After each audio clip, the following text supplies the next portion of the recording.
Me llamo Raquel, vivo con mi marido José, mi perrito Yoda, y estamos aquí viviendo desde el 19 de enero del 2024.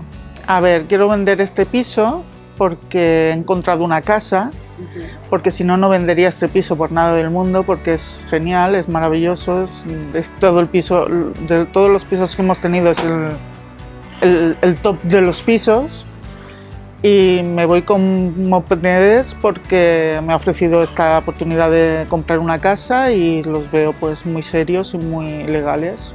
Hay muchas estancias favoritas de esta casa, pero por ejemplo esta terraza, la terraza de atrás de la habitación, la que da las habitaciones, comedor, es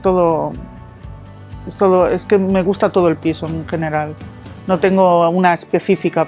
El mejor recuerdo que he vivido aquí fue nada más entrar, que mi perrito se revolcó por todo el césped y lo vi disfrutar tanto, que me aportó tanta alegría y felicidad, que ya esta casa este piso dije que era estupendo para nosotros tres.